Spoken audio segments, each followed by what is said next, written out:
Hello दोस्तों, नमस्कार। बात कर लेते हैं आज के दिन भर की सारी बड़ी खबरों की, जहां सबसे पहले आपको बताएंगे अमेरिका ईरान के हमले में भारत के गुजरात का जहाज डूबा, जिसमें दोस्तों भारतीय की मौत की खबर आ रही है। वहीं पहली बार हॉर्मुज में चीनी टैंकर पर हुआ अटैक, आग बबूला हुए जिनपिंग। इधर भारत भी हुआ आग बबूला। बताएंगे आपको कैसे अपने हितों को साधने के लिए दोस्तों दूसरे देशों का किया जा रहा है नुकसान। क्या अब ईरान वॉर में उतरेगा चाइना? वहीं सिंधु संधि पर पाकिस्तान की नई पैंतरेबाजी। संयुक्त राष्ट्र सुरक्षा परिषद में पहुंच गया, जल संकट का हवाला देकर लगाई क्या गुहार। वहीं चीन ने पहली बार माना कि ऑपरेशन सिंदूर में उसने की थी पाकिस्तान की मदद। अब खुलेआम उसने इसका समर्थन किया है। दोस्तों बताएंगे हुआ बड़ा खुलासा। वहीं इसी बीच चौंकाने वाली खबर आपको बताएंगे, भारत से दोस्ती कर रहा पाकिस्तान का दोस्त। शहबाज मुनीर के पैरों तले खिसकने वाली है जमीन। वहीं आपको बताएंगे पश्चिम बंगाल में शुभेंदु अधिकारी के सीएम बनने के लिए नाम घोषित होते ही दोस्तों शुभेंदु अधिकारी ने कर दिया बहुत बड़ा ऐलान। बताएंगे उनके पहले ही ऐलान ने मचा दिया तहलका। वहीं एक से एक बेहतरीन खबर आपको बताने वाले हैं दोस्तों, बस आप वीडियो के अंत तक बने रहिएगा। और खबरों में आगे बढ़ने से पहले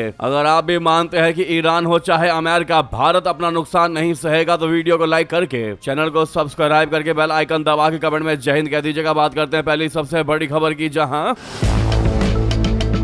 ईरान और अमेरिका की नेवी के बीच बीती रात हॉर्मुज स्ट्रेट में हुई फायरिंग की चपेट में गुजरात का एक मालवाहक जहाज डूब गया। यह जहाज गुजरात के द्वारका जिले के सलाया का था। दोस्तों हादसे में जहाज के इंजन रूम में काम कर रहे अल्ताफ तालब केर नाम के भारतीय क्रू की मौत हो गई, जबकि बाकी 17 क्रू को बचा लिया गया। इंडियन सेलिंग वेसल्स एसोसिएशन के जनरल आदम भाई ने मीडिया से बात करते हुए इसकी जानकारी दी। आदम भाई ने दुबई स्थित भारतीय दूतावास को ईमेल भेजकर मदद मांगी है। मालवाहक जहाज MSV AL फैज नूरे सुलेमानी फर्स्ट दुबई से कार्गो लेकर यमन के मुकाला बंदरगाह जा रहा था। जहाज पर एक गनमैन समेत कुल 18 क्रू सवार थे। इसी दौरान ईरान और अमेरिकी नेवी के बीच आमने सामने फायरिंग शुरू हो गई। क्रॉस फायरिंग में गुजरात का यह जहाज भी दोस्तों चपेट में आ गया, जिसने एक बार फिर सबसे बड़े सवाल खड़े कर दिए कि इन दोनों देशों की आपस की लड़ाई में जो अन्य देशों को नुकसान हो रहा है, जैसे भारत के ही जहाज को नुकसान हुआ है, तो इसकी भरपाई कौन करेगा? जो इस व्यक्ति की मौत हुई है उसकी भरपाई कौन करेगा? दोस्तों आपको बता भारत आ रहे अब तक 40 जहाज हॉर्मुज में फंसे हुए हैं, जिनमें की तेल भरा हुआ है। ईरान अमेरिका में गोलीबारी की वजह से और भी जहाज वहां फंसे हुए हैं दोस्तों, जिनको इस समुद्री गलियारे से सुरक्षित रास्ता नहीं मिल पा रहा है। इन जहाजों से LPG LNG कच्चा तेल, खाद और दूसरा सामान आ रहा है। हॉर्मुज जलडमरू मध्य दुनिया के सबसे अहम तेल शिपिंग मार्गों में से एक है, लेकिन ईरान अमेरिका संघर्ष की वजह से यहाँ से होने वाला यातायात प्रभावित है। लेकिन वहीं साथ ही साथ जानकारी ये भी है कि हॉर्मुज में पहली बार चीनी टैंकर पर भी तगड़ा अटैक किया गया है, जिससे आग बबूला हो गए जिनपिंग। क्या अब ईरान वॉर में उतरेगा चाइना? दोस्तों अमेरिका ईरान की इसी खींचतान की वजह से दुनिया भर में तेल के लिए त्राही त्राही मची हुई है और बेकसूर देश खामाखा पिस रहे हैं। अब मामला और गंभीर हो गया है, क्योंकि पहली बार इस आग की लपेटें सीधे चीन तक जा पहुंची है। हॉर्मुज जलडमरू मध्य के पास चीन से जुड़े एक तेल टैंकर पर जो भीषण हमला हुआ है, उसकी वजह से राष्ट्रपति शी जिनपिंग आग बबूला हो उठे। चर्चा तो यहाँ तक है कि ट्रंप के बीजिंग पहुंचने से पहले ही चीन इस जंग में कूदने का मन बना सकता है दोस्तों।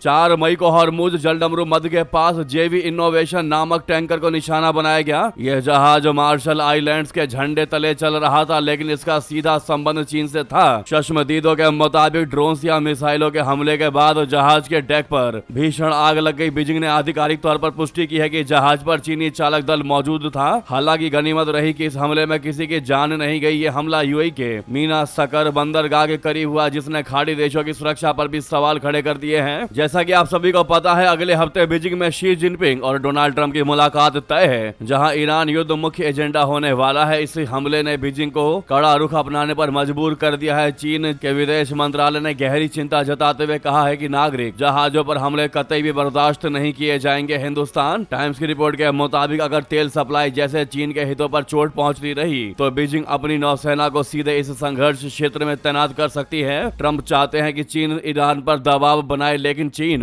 अब पलटकर अमेरिका से अपनी सुरक्षा की गारंटी मांग रहा है। अगर आप भी मानते हैं कि भारत को भी अपनी सुरक्षा की गारंटी मांगनी चाहिए कि कैसे भारतीय जहाजों पर भी अटैक हो जा रहे हैं। हालांकि भारत ने कहा है कि भारतीय जहाजों पर अटैक बिल्कुल भी बर्दाश्त नहीं किया जाएगा। भारत का विदेश मंत्रालय शुरू से ऐसा कहता हुआ आ रहा है, लेकिन उसके बावजूद भी ना ईरान मानने को तैयार है, ना अमेरिका अपने हितों को साधने के लिए दूसरों का नुकसान कर रहे हैं। दोस्तों इस मुद्दे पर आपकी जो भी निजी राय हो जरूर कमेंट करके बताइएगा। फिलहाल आपको बता दें ईरान और अमेरिका के बीच युद्ध शांत होता दिखाई नहीं देने वाला, क्योंकि इसी बीच ईरान ने अमेरिका को एक बार फिर रातों रात तगड़ी चेतावनी देते हुए कहा है कि वो किसी भी हालत में झुकेगा नहीं। इस दौरान ईरान ने यह भी दावा किया कि वो पहले से ज्यादा ताकतवर और आक्रामक हो गया है और उसके मिसाइलों का स्टॉक 120% बढ़ गया है। ऐसे में जब धमकियां ही ऐसी ऐसी आएंगी कि हथियार हमारे और बढ़ ही गए हैं, तो कहां से युद्ध विराम लागू हो सकेगा। वहीं दोस्तों अब बात करते हैं अगली बेहतरीन खबर की, जहां सिंधु संधि पर पाकिस्तान की नई पैंतराबाजी देखने को मिली। संयुक्त राष्ट्र सुरक्षा परिषद में पहुंचकर जल संकट का हवाला देकर लगाई गुहार। दोस्तों भारतीय सेना के पाकिस्तान के खिलाफ ऑपरेशन सिंदूर और दोनों देशों की 4 दिन की लड़ाई को 1 साल पूरा हो गया है। दोनों देशों में सैन्य संघर्ष 10 मई 2025 को सीज फायर के ऐलान के साथ रुक गया था, लेकिन कई मोर्चों पर लड़ाई जारी है। इसमें खास तौर से भारत पाकिस्तान का सिंधु जल संधि का मामला है। भारत ने पहलगाम में आतंकी हमले के बाद संधि को निलंबित किया था। इसके बाद पाकिस्तान इसे अंतरराष्ट्रीय मुद्दा बनाने की कोशिश कर रहा है। इसी कोशिश के तहत इस्लामाबाद ने अब मामले को संयुक्त राष्ट्र सुरक्षा परिषद में उठाया है। हालांकि अभी तक उसे कोई खास कामयाबी मिलती दिखाई नहीं दी। दोस्तों पाकिस्तान बीते महीने अप्रैल के आखिरी हफ्ते में सिंधु जल संधि के मुद्दे को संयुक्त राष्ट्र सुरक्षा परिषद में ले गया। पाकिस्तान ने सुरक्षा परिषद से गुजारिश की है कि भारत के सिंधु जल संधि को निलंबित किए जाने के फैसले के खिलाफ कार्रवाई की जाए। पाकिस्तान ने दलील दी है कि भारत का कदम गैर कानूनी है और इसके गंभीर सुरक्षा, पर्यावरणीय और मानवीय परिणाम हो सकते हैं। भारत और पाकिस्तान में साल 1960 में हुई सिंधु जल संधि को दुनिया के मजबूत जल बंटवारा समझौतों में गिना जाता रहा है। ये संधि भारत और पाकिस्तान के बीच कई युद्धों और तमाम शत्रुता के बावजूद 7 दशक से ज्यादा समय तक चलती रही है। बीते साल पहलगाम आतंकी हमले के बाद भारत ने संधि को निलंबित कर दिया। इससे पाकिस्तान की बेचैनी साफ तौर पर देखी गई है। पाकिस्तान की रणनीति फिलहाल सुरक्षा परिषद का रुख करके और कूटनीतिक समर्थन जुटा करके इस मुद्दे पर इस एक अंतर्राष्ट्रीय चिंता के विषय के तौर पर पेश करने की है। पाकिस्तान को संयुक्त राष्ट्र सुरक्षा परिषद में चीन और अमेरिका जैसे महाशक्तियों से भी समर्थन की उम्मीद है। चीन से पाकिस्तान की दोस्ती जग जाहिर है। वही डोनाल्ड ट्रंप का प्रशासन भी पाकिस्तान के लिए नरम है, इसीलिए बार बार वो संयुक्त राष्ट्र जाकर के अपने आप को विक्टिम दिखाने का प्रयास कर रहा है दोस्तों, और भारत को कन्विक्ट बताने का। ऐसे में अगर आप भी मानते हैं कि जब तक पाकिस्तान पूरे तरीके से आतंकवाद को खत्म नहीं कर देता तब तक पाकिस्तान को पानी नहीं छोड़ा जाना चाहिए, तो अपनी राय दीजिएगा दोस्तों। लेकिन सामने लाइक का बटन अभी तक इस वीडियो को लाइक नहीं किया है तो 1 सेकंड भी नहीं लगना दोस्तों, इस लाइक के बटन को अवश्य दबा दीजिएगा। अगली खबर की बात करते हैं, जहां इसी से जुड़ी खबर आ रही है। चीन ने पहली बार माना है कि उसने ऑपरेशन सिंदूर में की थी पाकिस्तान की मदद। दोस्तों भारत पाकिस्तान संघर्ष में चीन का बड़ा कबूलनामा अब जाकर सामने आया है। नापाक साजिशों में उसने दिया था पाकिस्तान का साथ। बीजिंग ने ऑन साइट सैन्य सपोर्ट की मानी बात। यह खुलासा चीनी सरकारी मीडिया रिपोर्टों में सामने आया है, जिसके बाद अंतरराष्ट्रीय स्तर पर नई बहस शुरू हो गई है। दोस्तों चीन के राज्य प्रसारक सीसीटीवी ने गुरुवार को एक इंटरव्यू प्रसारित किया, जिसमें aerospace industry corporation of China बोले तो अविक के Chengdu aircraft design and research institute के इंजीनियर झांग हेंग ने इस दौरान पाकिस्तान को दी गई सहायता का जिक्र किया। रिपोर्ट के मुताबिक हांग झेंग ने कहा कि उन्होंने पिछले साल मई में 4 दिवसीय युद्ध के दौरान पाकिस्तान को तकनीकी सहायता प्रदान की थी। पाकिस्तान की वायुसेना के पास चीन में निर्मित J-10CE फाइटर जेट्स का बेड़ा मौजूद है, जिन्हें अविक की एक सहायक कंपनी द्वारा विकसित किया गया है। सीसीटीवी को दिए गए बयान में झांग हेंग ने बताया कि सपोर्ट बेस पर हालात बेहद चुनौतीपूर्ण बने हुए थे। उन्होंने कहा कि लगातार फाइटर जेट्स की आवाज और एयर रेड सायरन के बीच काम करना मानसिक और शारीरिक रूप से काफी कठिन था। उन्होंने ये भी कहा कि वहां का तापमान मई के महीने में ही 50 डिग्री सेल्सियस तक पहुंच रहा था, जिससे ये स्थिति और भी ज्यादा कठिन हो गई थी। यानी कि दोस्तों जब ब्रह्मोस से पिट रहा था पाकिस्तान, तब उसको बचाने कूदा था चाइना, जिसका अब जाकर खुलासा हुआ है। हालांकि चाइना ने पाकिस्तान को सैटेलाइट मदद दी थी, ये तो हमें पहले से पता था, लेकिन और भी चीजों में मदद की गई थी पाकिस्तान की, जिसका सबसे बड़ा दावा अब किया जा रहा है। इस पर आपकी क्या राय है जरूर कमेंट करके बताइएगा। साथ ही साथ जानकारी ये भी आ रही है कि ऑपरेशन सिंदूर का दर्द छुपाने को कंगाल पाकिस्तान ने खर्च किए 500 करोड़। ऑपरेशन सिंदूर में भारतीय वायुसेना ने पाकिस्तान के भीतर घुसकर जो जख्म दिए थे पड़ोसी मुल्क, उनसे आज तक भी नहीं उबर पाया है। उस वक्त तो पाकिस्तान ने हार मानकर युद्ध विराम की भीख मांग ली थी, लेकिन अब अपनी जनता को बेवकूफ बनाने के लिए एक नया ड्रामा शुरू कर दिया है। टॉप इंटेलिजेंस सोर्सेस से मिली एक्सक्लूसिव जानकारी के मुताबिक कंगाली की कगार पर खड़ा पाकिस्तान अपनी शर्मनाक हार को फर्जी जीत में बदलने के लिए 500 करोड़ का फंड पानी की तरह बहा रहा है। यहाँ तक कि उसने आतंकियों को भी बिल से निकाल लिया है। पाकिस्तान की सड़कों पर खौफनाक नजारा दिख रहा है, जहाँ लश्कर-ए-तैयबा, जैश-ए-मोहम्मद जैसे बैन आतंकी संगठन खुलेआम घूम रहे हैं और इस पूरे ड्रामे को अशराए तशक्कुर फतेह-ए-मुनीब का नाम दिया गया है। 1 मई से 10 मई तक चलने वाले इस 10 दिवसीय ड्रामे में वही आतंकी संगठन रैलियां निकाल रहे हैं जिनके आका ऑपरेशन सिंदूर के वक्त फूट फूट कर रो रहे थे। दोस्तों, पाकिस्तान में खाने के लाले पड़े हैं, लेकिन वहां की सेना ने इस झूठे प्रचार के लिए 500 करोड़ रुपए का विशेष फंड जारी किया है। तो वहीं आपको बता दें, भारत से दोस्ती कर रहा पाकिस्तान का दोस्त तुर्की, पाकिस्तान का बेचैन होना तय बता दे एक न्योते से पिघली दोनों देशों के बीच रिश्तों की बर्फ। दोस्तों, भारत और तुर्की के रिश्ते में तनाव के बाद चीजें ठीक होती दिखाई दे रही हैं। यह करीब 1 साल की तनातनी के बाद हो रहा है। दोस्तों, दोनों देशों के रिश्ते हालिया वर्षों में उतार चढ़ाव भरे रहे हैं। संबंधों को पटरी पर लाने की शुरुआत पिछले साल के शुरू में भी हुई थी, जब एक थिंक टैंक ने भारत तुर्की सम्मेलन आयोजित किया। इसमें दोनों देशों के अधिकारी साथ आए और आशावादी माहौल बना। सम्मेलन का मकसद तुर्की और भारत के बीच संबंध मजबूत बनाना था। हालांकि इसके बाद भारत पाकिस्तान की लड़ाई के चलते चीजें पूरे तरीके से बदल गई। मिडल ईस्ट से आई खबर के मुताबिक बीते साल भारत तुर्की सम्मेलन ने माहौल बदलने का काम किया। यह सम्मेलन इतना सफल रहा कि पाकिस्तानी अधिकारी इसके लिए तुर्की से नाखुश दिखाई दिए। हालांकि इसके कुछ समय बाद ही चीजें बदल गई, जब पहलगाम में आतंकी हमले के बाद पाकिस्तान और भारत आमने सामने आ गए और तुर्की इस्लामाबाद के पक्ष में दिखाई दिया। अब दोनों देश फिर करीब आ रहे हैं, तो एक बार फिर पाकिस्तान परेशान हो सकता है। भारत ने पाकिस्तान के खिलाफ ऑपरेशन सिंदूर लॉन्च किया तो तुर्की ने इसकी मुखालफत की। तुर्की पर पाकिस्तान को सैन्य साजो सामान भेजने का भी आरोप लगा है। हालांकि तुर्की के अधिकारियों का कहना है कि उन्होंने पाकिस्तान को कोई भी सैन्य या अतिरिक्त मदद नहीं भेजी। दोनों देशों के बीच लंबे समय से चले आ रहे रक्षा संबंधों के बारे में सभी को जानकारी है और इसका पूरा रिकॉर्ड मौजूद है। भारत ने कड़ा रुख दिखाया और राष्ट्रीय सुरक्षा का हवाला देते हुए तुर्की की कंपनी सैलेबी एयरपोर्ट सर्विसेज इंडिया की सुरक्षा मंजूरी रद्द कर दी। ये कंपनी दिल्ली, मुंबई और बेंगलुरु सहित 9 हवाई अड्डों पर परिचालन का काम संभालती थी। इसके बाद एयर इंडिया ने अपने वाइड बॉडी विमानों के रखरखाव के लिए टर्किश टेक्निक पर अपनी निर्भरता कम करने की योजना की घोषणा की। लेकिन दोस्तों, अब तुर्की और भारत के संबंध करीब 1 साल तक ठप पड़े रहे। 1 साल बाद बीते महीने अप्रैल में चीजों में बदलाव आया। पिछले महीने भारत ने अप्रत्याशित रूप से तुर्की को द्विपक्षीय बातचीत के 12वें दौर के लिए आमंत्रित किया। तुर्की के उप विदेश मंत्री बैरिस एकिनजी दिल्ली आए और भारत के विदेश मंत्रालय में सचिव सीबी जॉर्ज के साथ मिलकर बैठकों की अध्यक्षता की। तुर्की के अधिकारियों ने MEE को बताया कि बैठकें अच्छी रही और दोनों पक्षों ने बातचीत को लगातार बनाए रखने में रुचि दिखाई। जो ये खबर दोस्तों पाकिस्तान को परेशान कर सकता है। शहबाज और मुनीर की हालत खराब कर सकता है कि उसका सो कॉल्ड कहने वाला अच्छा दोस्त देश तुर्की और भारत के साथ अच्छे संबंध स्थापित कर रहा है। दोस्तों, उधर बता दें, आखिरकार नेपाल को झुकना ही पड़ा। दोस्तों, भारत के साथ बातचीत से सीमा विवाद सुलझाने के लिए तैयार हो गया नेपाल। लेकिन लिपुलेख पर फिर किया उसने अपना दावा। पहले बातचीत को ही कर रहा था इनकार, लेकिन अब बातचीत को हो गया तैयार। लेकिन लिपुलेख को बताया अपना हिस्सा बता दें। नेपाल ने शुक्रवार को फिर एक बार कहा है कि वो भारत के साथ सीमा विवाद को कूटनीतिक माध्यमों से सुलझाने के लिए प्रतिबद्ध है। नेपाल के विदेश मंत्रालय ने एक बार फिर लिपुलेख, लिम्पिया, धुरा और काला पानी क्षेत्र पर अपना दावा दोहराते हुए कहा कि ये जो इलाके हैं वो 1816 की सुगौली संधि के आधार पर नेपाल के अभिन्न हिस्से हैं। विदेश मंत्रालय के प्रवक्ता लोक बहादुर क्षेत्री ने कहा कि नेपाल पहले ही लिपुलेख के रास्ते प्रस्तावित कैलाश मानसरोवर यात्रा को लेकर अपना रुख सार्वजनिक कर चुका है। उन्होंने कहा है कि नेपाल ने भारत और चीन दोनों को अपनी चिंता और आधिकारिक रुख से अवगत करा दिया है। क्षेत्री ने कहा है कि नेपाल भारत के साथ मौजूद घनिष्ठ और मैत्रीपूर्ण संबंधों की भावना के अनुरूप इस मुद्दे का समाधान चाहता है। उन्होंने कहा कि नेपाल सरकार ऐतिहासिक समझौतों, तथ्यों, नक्शों और साक्ष्यों के आधार पर कूटनीतिक वार्ता के जरिए सीमा विवाद सुलझाने के लिए प्रतिबद्ध है। नेपाल की यह प्रतिक्रिया ऐसे समय में आई है जब भारत ने हाल ही में लिपुलेख मार्ग से कैलाश मानसरोवर यात्रा को लेकर नेपाल की आपत्ति खारिज कर दी थी।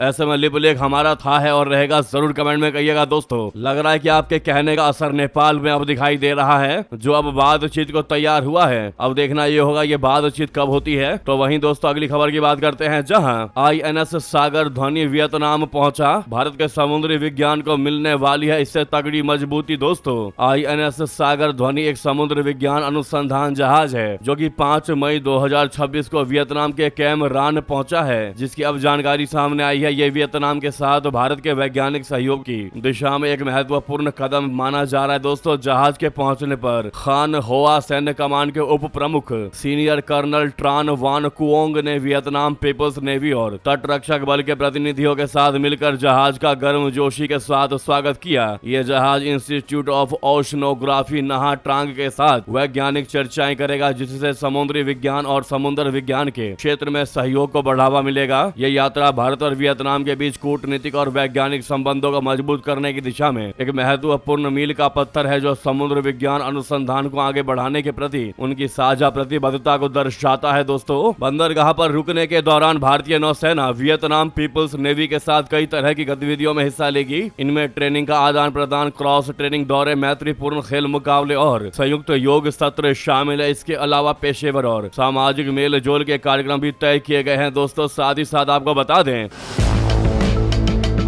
प्रधानमंत्री नरेंद्र मोदी के नेतृत्व में भारत लगातार खाड़ी देशों के साथ अपने रिश्ते मजबूत कर रहा है। इसी सिलसिले में विदेश सचिव विक्रम मिश्री ने 7 मई को संयुक्त अरब अमीरात यानी UAE का दौरा किया। इस दौरान व्यापार, निवेश, रक्षा और पश्चिम एशिया के हालात जैसे अहम मुद्दों पर चर्चा हुई। विदेश मंत्रालय के प्रवक्ता रणधीर जायसवाल जी ने कहा कि भारत का खाड़ी देशों के साथ लगातार हाई लेवल संपर्क बना हुआ है। विदेश मंत्रालय के मुताबिक इससे पहले विदेश मंत्री और राष्ट्रीय सुरक्षा सलाहकार अजीत डोभाल भी UAE का दौरा कर चुके हैं, जो हम आपको ऑलरेडी बता चुके हैं। भारत ने कतर और सऊदी अरब जैसे अन्य खाड़ी देशों के साथ भी बातचीत जारी रखी है। माना जा रहा है कि बदलते वैश्विक हालात के बीच भारत अपने पुराने साझेदार देशों के साथ रिश्तों को और मजबूत करना चाहता है। इतना ही नहीं, विक्रम मिस्त्री ने भारत फ्रांस UAE त्रिपक्षीय बैठक में भी हिस्सा लिया, जिसमें फ्रांस के अधिकारी मार्टिन बियंस भी शामिल हुए। यानी अपना भारत दोस्तों पूरा प्रयास कर रहा है कि खाड़ी देशों को साधा जाए, जिससे एक तो पाकिस्तान की पकड़ कमजोर होगी, दूसरी इन देशों के साथ डील से भारत में चीजें सस्ती होने की पूरी संभावनाएं रहती हैं। ऐसे में ये देश भारत के लिए काफी महत्वपूर्ण देश हैं। दोस्तों, वहीं बात कर लेते हैं अब हंता वायरस की, जहां क्रूज शिप से 12 देशों में पहुंचा हंता वायरस। 29 यात्रियों ने बढ़ाई दुनिया की टेंशन। क्या फिर आएगी कोई महामारी? तो आपको बता दें क्या है इसको लेकर जानकारी। दोस्तों, दुनिया अभी कोविड के जख्मों से पूरी तरीके से उभरी भी नहीं थी कि हंता वायरस एक खतरनाक स्ट्रेन ने स्वास्थ्य विशेषज्ञों की नींदें उड़ा दी। एक क्रूज शिप पर फैले इस वायरस ने अब अंतर्राष्ट्रीय स्तर पर खलबली मचा दी है, क्योंकि इससे संक्रमित यात्री दुनिया के कम से कम 12 अलग अलग देशों में पहुंच चुके हैं।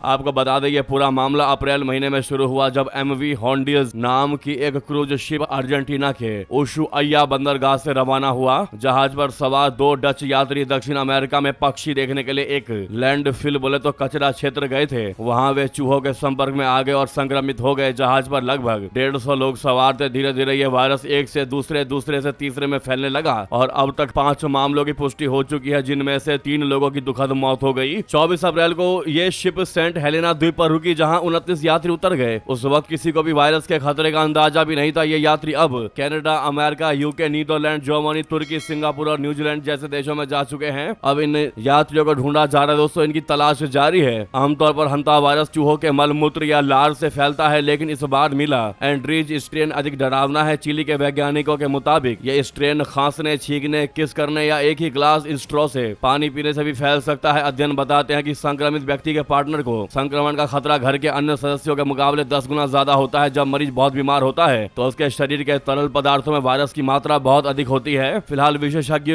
ने राहत देने वाली बात भी कही। प्रोफेसर पॉल हंटर के मुताबिक हंता वायरस दशकों से मौजूद है और ये यूरोप या दुनिया के लिए कोविड जैसा बड़ा खतरा नहीं बनने वाला, क्योंकि ये कोविड की तरह स्पीड में फैलने वाली बीमारी नहीं है, वायरस नहीं है। कोविड के कंपेयर में बड़ा ही धीरे ये फैलता है। दोस्तों, वहीं आपको बता दें, रक्षा क्षेत्र में आत्मनिर्भर भारत की दिशा में एक अहम उपलब्धि हासिल करते हुए DRDO और भारतीय वायुसेना ने 7 मई 2026 को ओडिशा तट के पास टैक्टिकल एडवांस्ड रेंज ऑगमेंटेशन यानी तारा हथियार प्रणाली का पहला सफल उड़ान परीक्षण किया। यह परीक्षण भारत की स्वदेशी रक्षा तकनीक के लिए एक महत्वपूर्ण मील का पत्थर माना जा रहा है, जिससे देश की सटीक मारक क्षमता और अधिक मजबूत होगी। दोस्तों, टैक्टिकल एडवांस्ड रेंज ऑगमेंटेशन तारा एक मॉड्यूल रेंज एक्सटेंशन किट है, जिसे इस तरह डिजाइन किया गया है कि यह सामान्य बिना गाइड वाले हथियारों को भी सटीक निर्देशित हथियारों में बदल देती है। इस प्रणाली की खासियत यह है कि यह बिना अतिरिक्त इंजन के लंबी दूरी तक लक्ष्य पर सटीक वार करने में सक्षम है, जिससे इसकी उपयोगिता और ज्यादा बढ़ जाती है। वहीं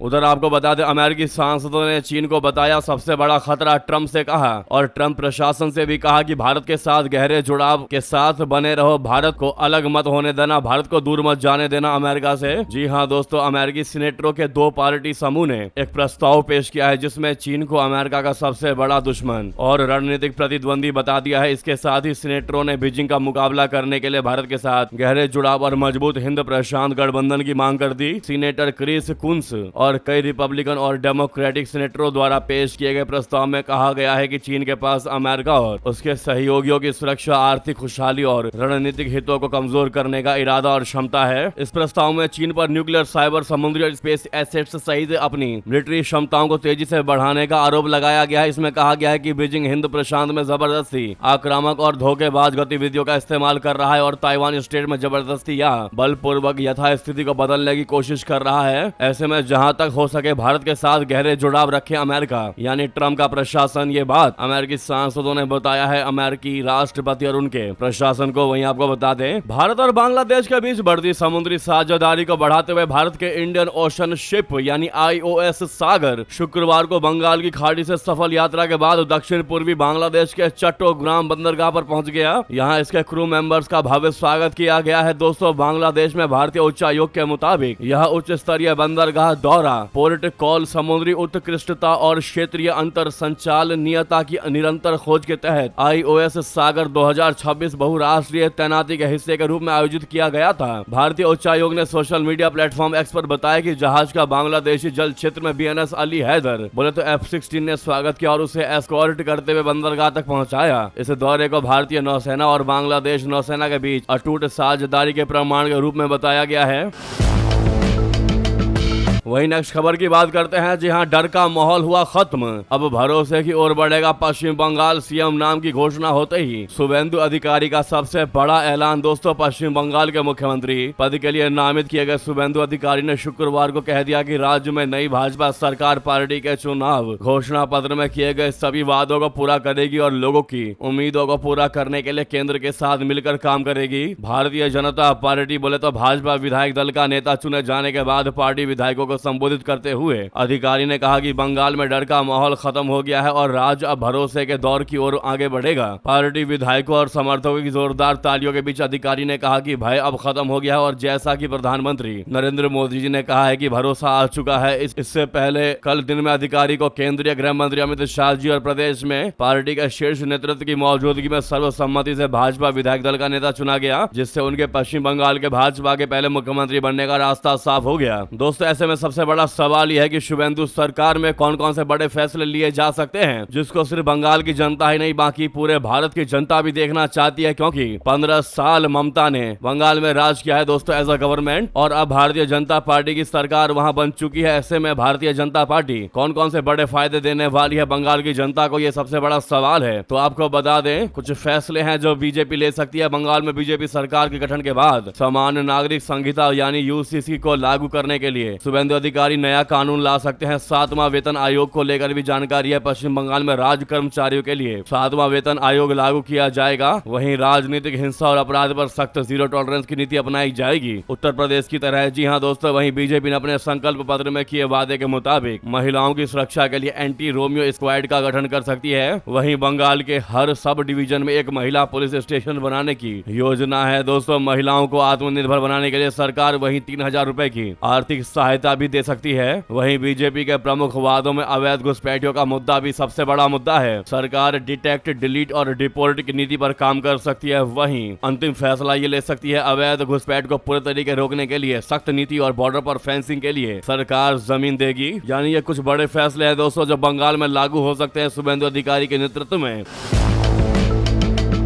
हालांकि आज सुबह 11 बजे शुभेंदु अधिकारी बंगाल में शपथ ले रहे होंगे। आज का दिन इसलिए भी और ज्यादा खास है दोस्तों पश्चिम बंगाल के लिए, क्योंकि आज के ही दिन रविंद्र जयंती भी मनाई जाती है। इसी पावन अवसर को यादगार बनाने के लिए कोलकाता के ब्रिगेड परेड ग्राउंड में भव्य शपथ ग्रहण समारोह की तैयारी की गई है। इस समारोह में प्रधानमंत्री नरेंद्र मोदी जी, अमित शाह जी, JP नड्डा और बीजेपी शासित कई राज्यों के मुख्यमंत्रियों के शामिल होने की भी संभावनाएं हैं दोस्तों। तो वहीं शुभेंदु अधिकारी के बंगाल में CM बनने पर, नए CM पद की शपथ लेने पर बांग्लादेश की की पूर्व पीएम शेख हसीना ने क्या कहा बता दें। बांग्लादेश के पूर्व प्रधानमंत्री और अवामी लीग की प्रमुख शेख हसीना ने पश्चिम बंगाल विधानसभा चुनाव में भारतीय जनता पार्टी को प्रचंड जीत हासिल करने के लिए बधाई दी। उन्होंने कहा कि पश्चिम बंगाल विधानसभा चुनावों के सभी विजेताओं को हार्दिक बधाई देती हूँ। इस दौरान उन्होंने पश्चिम बंगाल और भारत के लिए सफलता और समृद्धि की भी कामना की। बांग्लादेश की पूर्व पीएम का यह बयान ऐसे समय पर सामने आया है जब भारतीय जनता पार्टी ने पश्चिम बंगाल में सीएम तक की घोषणा कर दी है। वहीं आपको बता दें, तमिलनाडु में हाई वोल्टेज ड्रामा 116 पर अटके विजय ताजपोशी पर ग्रहण अगले 24 घंटों में सबसे बड़ा खेला होने वाला है। दोस्तों, तमिलनाडु में विधानसभा चुनाव नतीजे आए 4 दिन हो चुके हैं, लेकिन सरकार पर सस्पेंस आज भी बरकरार है। इन चुनावों में 108 सीटें जीतकर सबसे बड़ी पार्टी के रूप में उभरी। थलपति विजय की अगुवाई वाली टीवी के बहुमत का आंकड़ा जुटाने की कोशिशों में जुटी है। विजय लोक भवन पहुंचकर राज्यपाल से मुलाकात कर रहे हैं, लेकिन सस्पेंस छटा नहीं है। इन सब के बीच तमिलनाडु की सियासत में एक सबसे बड़ा और नया बखेड़ा खड़ा हो गया है। एएमएम के पार्टी के प्रमुख टीटीवी दिनाकरन ने विजय की पार्टी पर अपने दल के समर्थन वाला फर्जी पत्र राज्यपाल को सौंपने का गंभीर आरोप लगा दिया है और कह दिया है कि हम आपराधिक शिकायत दर्ज करने जा रहे हैं। उन्होंने कहा है कि मेरे विधायक कामराज की ओर से टीवी के समर्थन में एक पत्र जारी किया गया था। दिनाकरन ने कहा कि मुझे राज्यपाल से मिलने का समय मिला और मैंने उन्हें असली पत्र दिखाया जो मुझे हमारे मुख्यमंत्री पद के उम्मीदवार पलानीस्वामी से मिला था। उन्होंने आगे कहा कि मुझे पता चला कि टीवी के ने उस पत्र की फर्जी फोटोकॉपी जमा की थी। दिनाकरन ने कहा कि राज्यपाल ने मूल पत्र मांगा था। उन्होंने कहा कि यह जालसाजी है और अब हम आपराधिक शिकायत दर्ज करने जा रहे हैं। दोस्तों, दिनाकरन ने एआईएडीएमके की अगुवाई में सरकार बनाने का दावा करते हुए कहा कि हम अन्य दलों से समर्थन मांगेंगे और राज्यपाल से मुलाकात कर सरकार बनाने का दावा पेश करेंगे। अभी और भी बहुत कुछ देखने को मिलने वाला है तमिलनाडु में। वहीं डीएमके सांसद ने क्लियरली कहा है कि हम कांग्रेस के साथ नहीं बैठेंगे। टीवीके को समर्थन देने से नाराज दिखाई दिए। वहीं दोस्तों, इन मुद्दों पर आपकी जो भी राय हो जरूर कमेंट कीजिएगा, लेकिन जहां पर भी आपका ग्रुप हो व्हाट्सएप, फेसबुक, एक्स पर इस वीडियो को शेयर करना बिल्कुल मत भूलिएगा। रिक्वेस्ट है, लगे हाथ तो वीडियो को लाइक करके चैनल को सब्सक्राइब करके बेल आइकन दबा के कमेंट में जय हिंद कह दीजिएगा। मिलता है अगली बड़ी खबर में। यहां तक बने रहने के लिए आप सभी का बहुत बहुत धन्यवाद, बहुत बहुत आभार। जय हिंद, जय भारत, जय श्री राम।